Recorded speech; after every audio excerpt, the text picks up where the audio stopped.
welcome to La Vida Las Vegas podcast. We're two physical therapists living the life in Las Vegas. I'm Dr. Erica. And I'm Dr. Joe. We created this podcast for two reasons. First, to connect the healthcare, wellness, and fitness communities in Las Vegas. And second, to highlight all the amazing people we've met along the way. Thank you for listening, and remember to take care of yourself. Today's guest is Dr. Ping Lee. He's a PhD and associate professor at University of Nevada, Las Vegas. His expertise is in human biomechanics with a focus in post-amputation rehabilitation. He likes all types of outdoor activities and incorporates his research into his climbing and approach to learning. We chat about the importance of peer support for learning and how he uses it in his active lifestyle. All right, Ping, thank you for joining us on La Vida Las Vegas podcast. We're excited to have you on.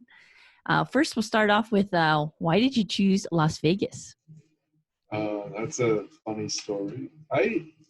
Because I did my PhD at USC between 2008 and 2012. After I graduate, I was obviously looking for a faculty position. At the time, I have no idea that UNLV, the University of Nevada, Las Vegas, had a PT school.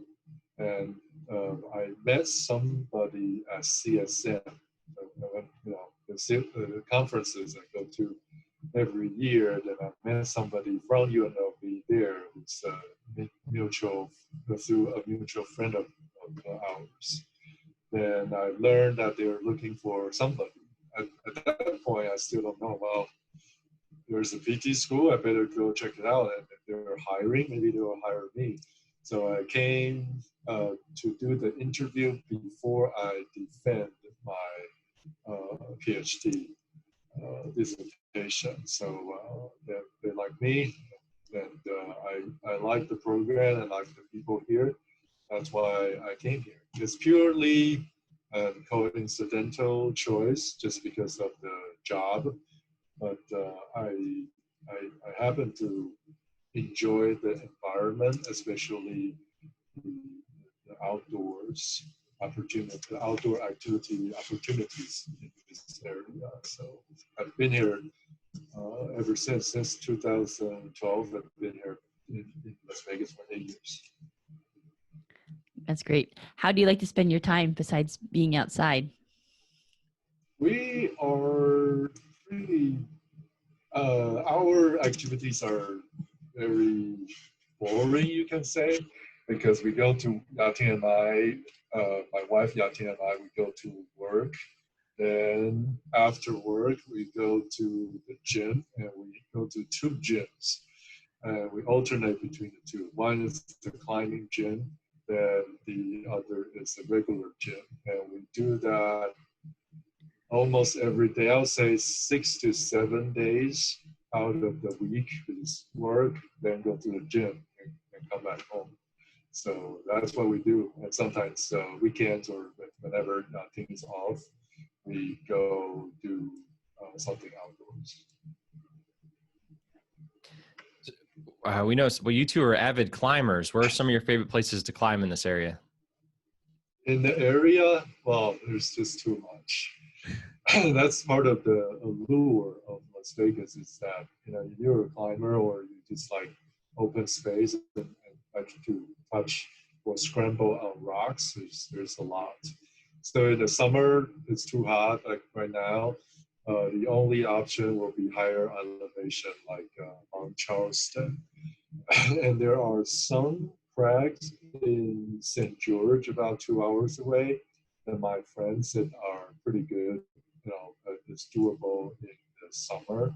And also there are some walls in Zion that is in the shade, and that's doable in the summer. In winter, the opportunity opens up.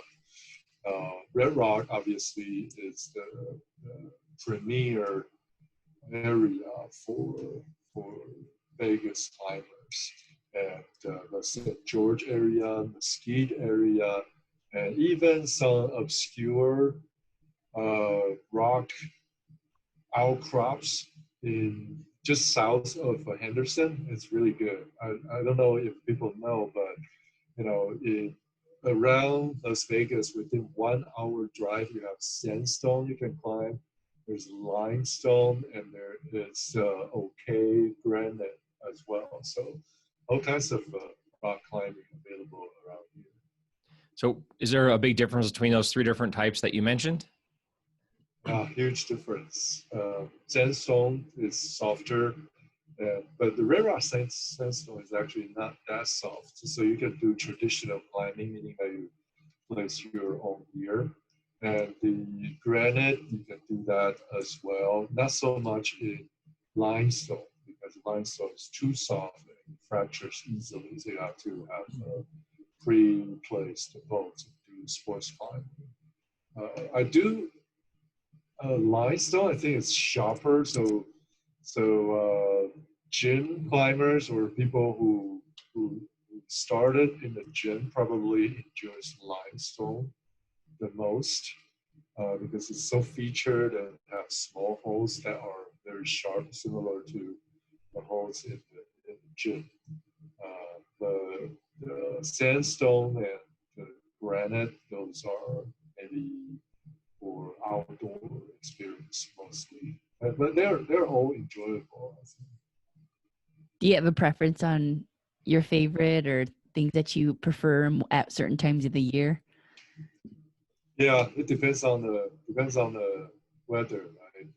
Right, right now in Red Rock, I'll be cooked, and so nobody's going. Well, at least unless that you started super early and find a shaded crag, which is still possible because Red Rock is 4 to 5,000 feet.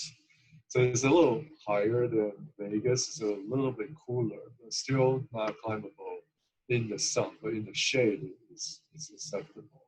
Mm-hmm. So what I enjoy climbing, I enjoy everything that I can climb with ease. I don't enjoy hanging and trying to climb things that's too much above my ability. So yeah, climbing is my way of going somewhere that I have not been to. Actually, that's a true story, because we got into climbing, or rock climbing specifically, because there was one time Yating, we were doing a really scramble, and Yating had to turn back about 400 feet before the summit, because she's afraid of heights or whatever. It's not really a climbing. It's just maybe 30-degree rock, loose rock type of hiking. So after that, we said, well, maybe we should try rock climbing so you can overcome some of your fear of heights.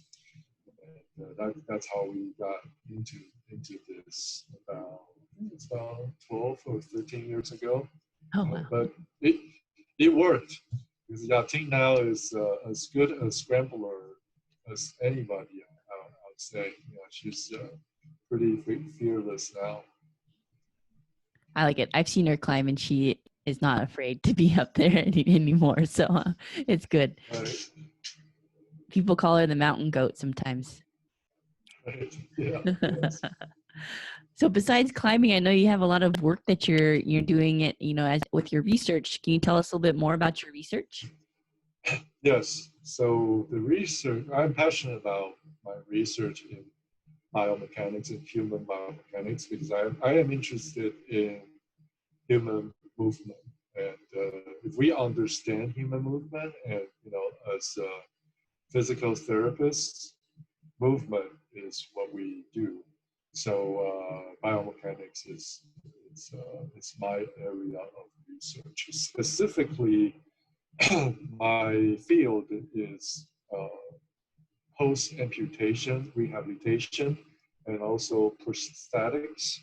The reason why I picked this field of study is it's an interface between the human body and some mechanical device, right? The prosthetics, the prostheses are mechanical devices. So mechanical device behaves a certain way, but the human body behaves a certain way. So how do we use our biological body to control the mechanical contraption? Is a very interesting topic to me. So how do you learn to use a tool? So just like any tool, you have an artificial leg that is connected to the body. How do you learn to control this tool to do what people needed to do, such as simple things like walking? And learning and relearning is really an interesting topic to me as well, because most people, lose their legs later in life due to diabetes or some vascular problems, and they knew how to walk. Now they just have to learn it again because, obviously part of their leg is gone due to amputation, and, and with the prosthesis attached to them, the learning process is one thing that I am very interested in. So I don't know if you are aware of this. Probably you do, but 70% of the people lose their leg to amputation due to vascular disease, including diabetes. That means that most of them are older. Also, um, people after a vascular disease related amputation, 48% of them don't survive 5 years due to, this is, if it's serious, if the disease is serious enough to require amputation, there's probably something else that is wrong. So it's a complicated situation.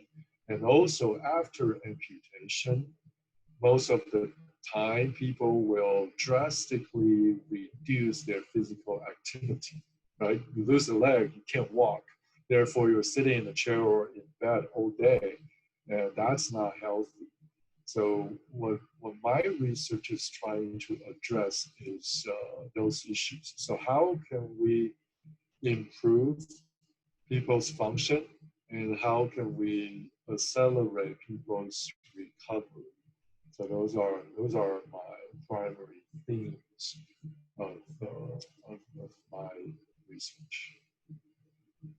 At this point through your research, are there things that you found that have been better than others to accelerate the process in some ways, or general themes of what you've learned throughout the research?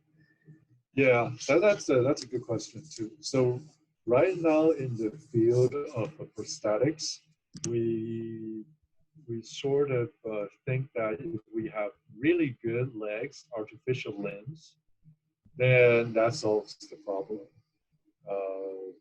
which I don't believe is the sole solution. It's sort of like if you have really good technology, then it solves everything. But in the case of rehabilitation, sometimes we have to consider the human factor or the motor learning factor to be exact. Meaning that you can give somebody the best leg. That doesn't mean that they just put it on and start running, right? So the learning process is really important. Unfortunately, in this field, the learning and the post-amputation rehabilitation aspect of things is typically overlooked.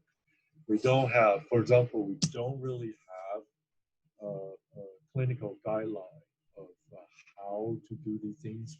We have the VA and the Department of Defense have very basic guidelines of certain things to do, but we don't at this point we don't really know the clinical best practice to amputee rehabilitation. So things like in stroke. So stroke rehabilitation, we know we need to do certain things like variable practice and also functionally focused practice, and also there are some behavior related intervention. And none of that exists in amputee rehabilitation. So that's why I feel like there is some opportunity for us to study. So what made you get started into that field? Like when you got the job at the school, did they say this is something that we need somebody to fill this void here to learn more about this? Or did you pick this interest on your own? Yeah, that's pretty much the case. So before I was biomechanist, so I studied biomechanics and mostly like lower leg injuries, ankle injuries, and hip injuries and things like that. Then when I came to UNLV, they say, okay, you know biomechanics, why don't you teach this class, prosthetics and orthotics? I was like, whoa, I have no idea. I never taught it before, but I think that I can figure it out. So I started to reach out to some of the people in the area, prosthetists and orthotists. And also, I had a mentor at UNLV who's an engineer, who's an engineer in civil engineering, but he happened to have some interest in prosthetics. So I talked to him, and he gave me some ideas and gave me some connections. And over the years, over about 5 years, I started to develop areas that I feel that plays to my strengths. And right now I am 100% focused to this area of research. Actually, I got a grant from the NIH to study the motor learning after amputation, so that also helped. That's awesome. Congratulations. That's a tough thing to get, I hear. So talking about, vascular issues, as you mentioned, as your large percentage of, you see in that population, but how about the folks who have it due to trauma? Do you work with those patients as well and kind of go through that learning process as well in your study, or is it mostly tailored to the older, with the vascular complications? Yeah, my research is mostly focused on older individuals. The reason being, people who lose their limb due to trauma are typically younger. And some of my friends who had amputations, or even congenital, they're really young. And we know that younger people, they learn fast and they learn better. Therefore, the barrier to mobility after amputation is lower.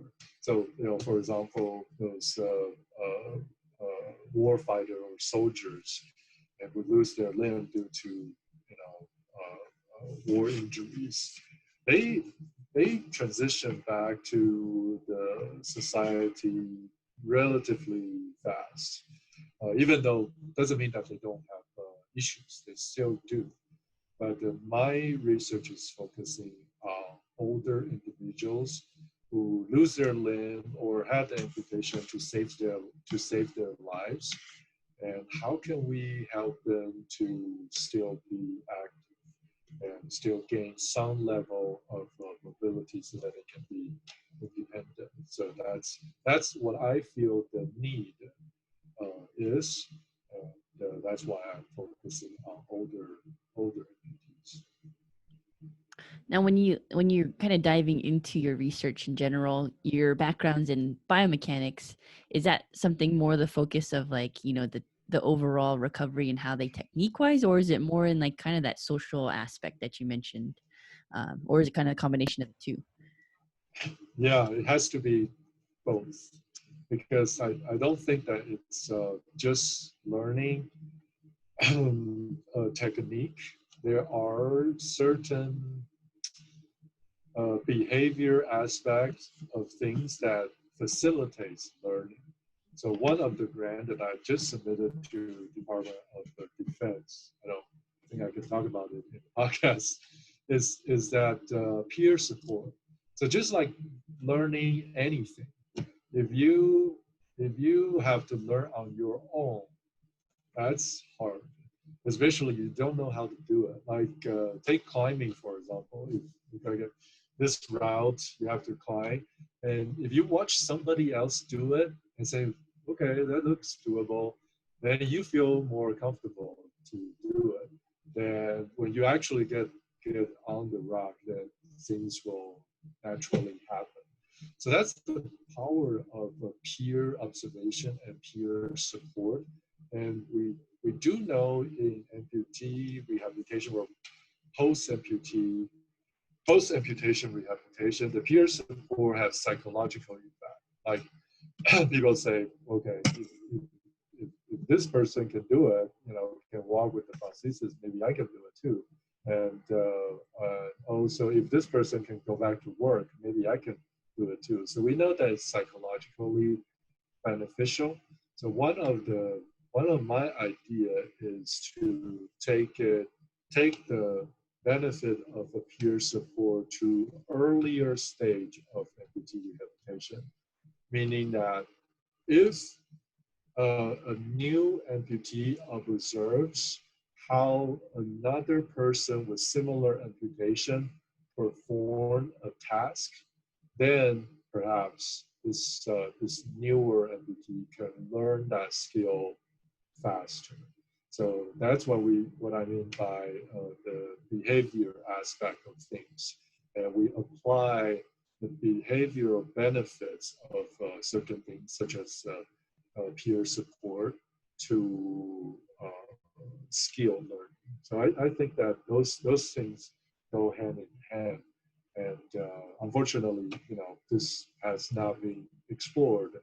And anecdotally, we think that it will work, but there's no evidence. My dream is, I don't know about you, but in my 20 plus years in physical therapy, I only know two PTs with amputation. Only two. I probably know um, thousands of PTs, but I only know two PTs with amputation. And I have a lot of amputee friends who will meet me for the first time and say, why do I need to trust you? You're not amputee. You got two legs. So I imagine that would be a challenge in the rehabilitation setting. Is when a patient comes in and the PT say, okay, you should do this, you should do that. This is how you do it. This is how you do that. Then the patient will look at the PT and say, well, what do you know about being an amputee? So I feel like that's a real problem.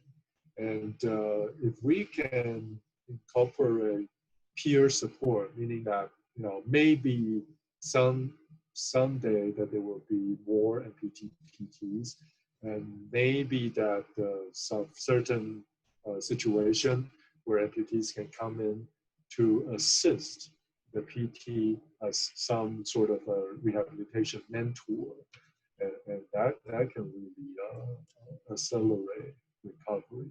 That's what I believe. I wonder too if there's less PTs that have amputations like you're talking about, if it's more common because people have some kind of health pathology that causes it. Most PTs that I know, they tend to be more active, maybe until they get a little bit further on in their career. So it might be too that it's just not as likely because they tend to be fitter. But I've also seen when someone's an older PT, they're either fit or they're not. It doesn't seem like there's a whole lot of difference in there. Yeah, that's exactly right, because PT education is early on in people's career, right? Well, early on in people's life. The PT students are young, so they tend not to have vascular disease or things that can cause amputation. But even then, I feel like, well, if there's somebody with congenital limb deficiency, then this person, I would love this person to be in our profession, just because that I think that we actually need more people with disability in our profession. That connects with the patients just like that. very healthy, very fit people. That's what we see a lot in our profession. But there's a disconnect between your very fit PT and your obviously very unfit patients. So sometimes that's a struggle. Yeah, I wonder too if it's something that somebody has dealt with most of their life, this whatever issues that it is, going through therapy, going through all these other things. I might find that maybe somebody is just like, in a sense, just not overwhelmed, but it's just like they've had enough of it in some senses, where like they don't want to keep highlighting some of the things that they see in their life that's part of their daily life. I don't know, that's just maybe a thought of maybe why of you can just get overrun with all that information, and you feel that in your day-to-day life, where we as PTs maybe not as much as that's not part of our daily life in some senses of disability, or having to go through a little bit more physical or mental struggles. Yeah, that's possible. But I still believe that the PT profession needs to be more diverse, and in the sense not just racial or ethnicity diversity, but it just have to look more like our general population.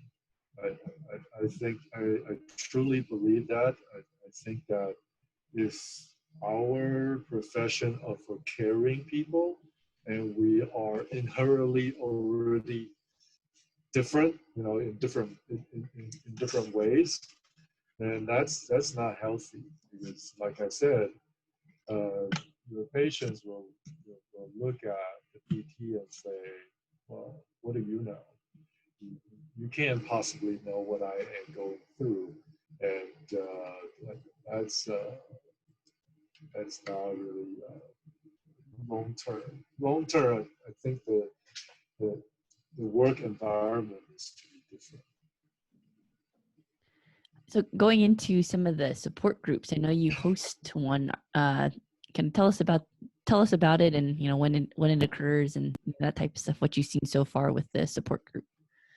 Yes. So the amputee support group, we are part of the national organization that's called the Amputee Coalition.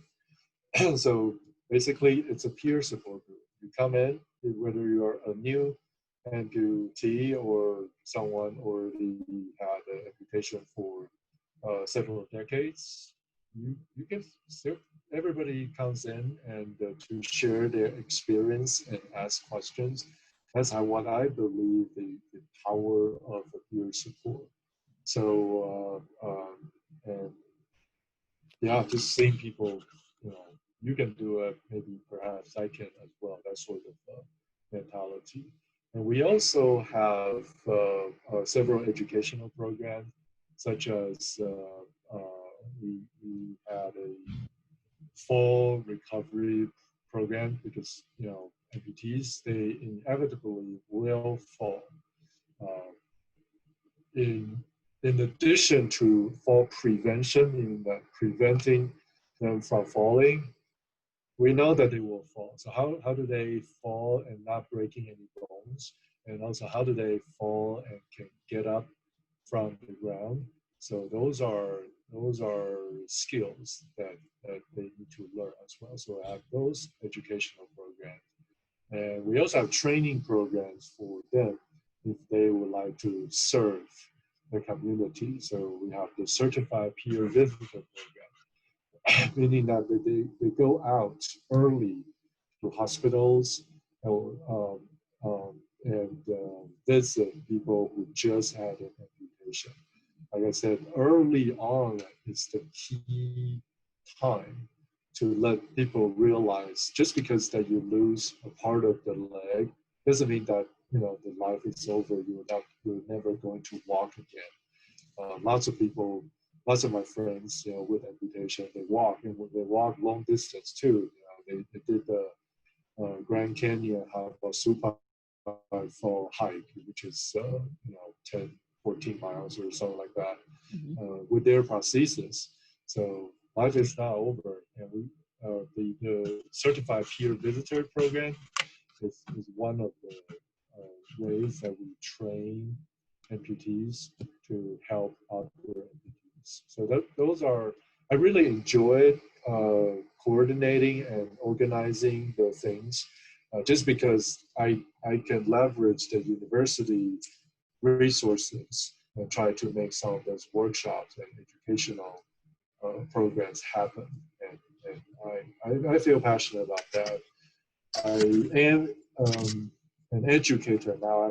I'm no longer an active clinician, but in the involvement in support group like this reconnects me with the clinical, with what I am passionate about is seeing patients. And when is the support group? If somebody wanted to get involved in it, how can they get involved in it? Right now with the COVID, we have obviously we cannot have physical meetings, but we have a Facebook page.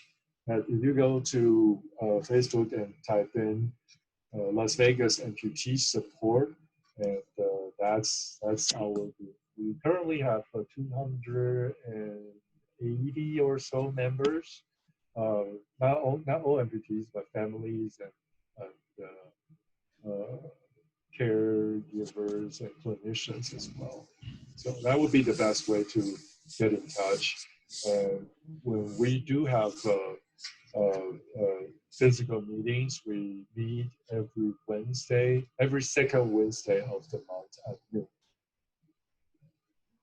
Great. That's an awesome program. And I like that you mentioned caregivers as part of it too, and family members, because they're all involved in somebody's care. And I think that's something that's definitely underlooked or overlooked, I'd say, in the community in general, of how challenging it can be to be a caregiver. And I think caregiver burnout is something that is talked about, in healthcare in general, but as an overall general population, I think it's important to highlight that, because it is really challenging to take care of, an individual, right? We think about like people having kids, they take care of a baby. It's really hard, right? So that, imagine that, but it's just a lot larger human, and may have some cognitive issues or whatever that may be, but everybody has different needs. But I think that's just another good thing to highlight, as support groups are not only meant for the patient, but for the caregiver and family members itself. So I like that you pointed that out.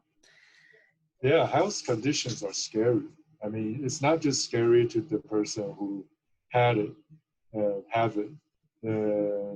It's also scary for the family as well. So whatever information we can give and whatever support that we can provide to people after amputation and their caregivers and families, I think that's it's really valuable.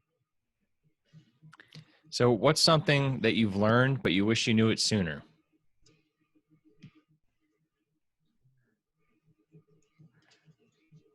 That I have to think about. I tend to think that I am always learning something new. And the only thing that came to my mind was that I wish that I started rock climbing earlier when I am 140 and 150 pounds, and not that I'm closer to 180. Sometimes it's harder, but I tend not to have any regrets. So if there's something new that I want to learn, I'll go do it. So yeah. Gotcha. Yeah, being heavier is definitely not an advantage for climbing. Yeah, no, even though the 170 and 180 is not too heavy, but I think that high level rock climbing is probably still younger people's game, but I could be wrong. I know people in their 60s climbing 514s. So yeah, I'm just not pushing myself hard enough. That's impressive. So what is something you've been working on, and this can be, professionally, personally, physically, mentally, or what's something that you're just excited about that you're working on? I do enjoy learning a lot. So in my profession, it will be, if I have a new idea, whenever that we develop a research grant, it's got to be novel and innovative. Innovation is one of the things that people are looking at right now. So I always try to incorporate some new knowledge into my research ideas, and I enjoy reading those research papers, and they allow me to understand more about the different processes of human motor learning. So I'll take one example. One of my colleagues, at UNLV is an expert in motor learning. She's truly an expert. So she's been in this area for uh, 30 years. And she developed a theory that's called the optimal motor learning theory that incorporates psychological, so three levels of psychological and behavior theories into motor learning, the human motor learning. That includes, I don't know if I should go into details here, but first is external focus. So when you try to perform something, focus on the outcome. So you say if you're trying to shoot a basketball, for example, you focus on, say, the trajectory of the ball or how the ball falls into or through the hoops, and not focusing on, you contract this forearm muscle, this wrist muscle, or you contract this triceps muscle. So that's what we call the external focus, meaning that you focus on the movement outcome and not your body, muscle contraction, joint movement, things like that. So her research showed that the external focus is very effective in improving the motor outcome. Using the basketball shooting as an example, the accuracy of shooting a basketball when focusing on the outcome is much higher, is significantly higher than focusing internally how your body moves. I like to learn those things because it's obviously very applicable to physical therapy. A lot of the times, PT will say, "Okay, contract this muscle, contract harder, or extend your knee," and most of these instructions are internal, which I think it's not the best way to teach movement, because movement is all about outcomes and not about contracting some sets of the muscles. So I enjoy learning those type of things, and that not only helps with my research, but also fulfills my curiosity. And like I said earlier, my interest is outdoor activities, and outdoor activities involves movement. I apply a lot of those learning concepts to my climbing, or and mostly I try to mansplaining to Yating. I say, well, you're doing it wrong. You should do it this way. So, but I do enjoy that. I guess I still have that clinician's mentality in me. Yeah, I think the approach of that people take does make a huge difference as far as how quickly you can learn something. I mean, it seems pretty drastic sometimes. Like when we teach people something in the gym, it's the same thing. Like we're trying to not necessarily say move this joint, then move this joint. It's more like, you're trying to get into this position.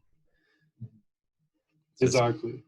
Yeah. So visualization and also focusing on the outcome is really important. And there's some other things. If you guys are interested, maybe I can ask my friend and see if she would like to talk about it. She can talk about it, much better than I can, because they have a very elaborated theory.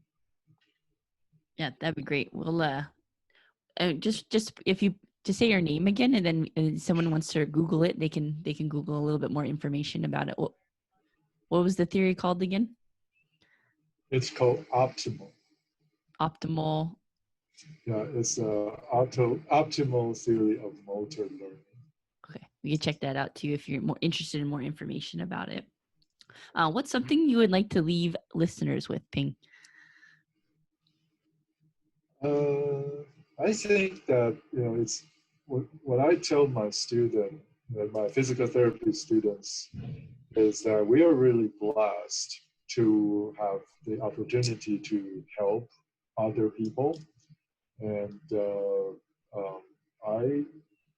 I just believe that we are here in this world to make a difference, a positive difference.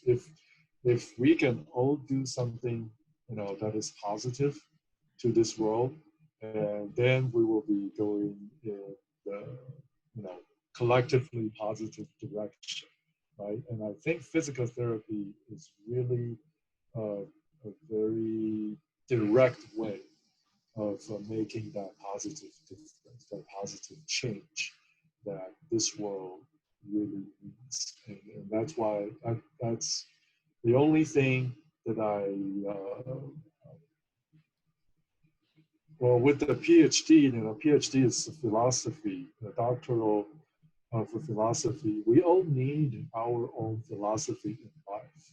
That's what I believe, or a purpose in life. And the one thing that I have, my purpose of life is that I want to make something that is positive. I want to help people, even in small ways, but as long as it's positive, I want to do that.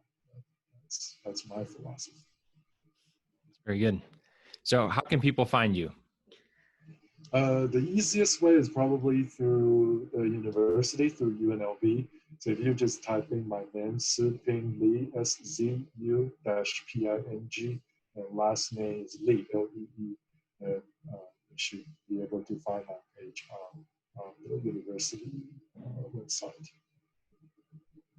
Very good. Well, we really appreciate you being on the show, and we appreciate your time. All right. Thank you very much. Thanks, Ping.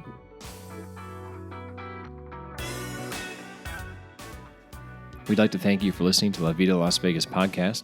We hope you enjoyed the time with our guests as much as we did. It would help us out so much if you could share, subscribe, or review our podcast, or any combination of the three. Thanks again, and remember to take care of yourself.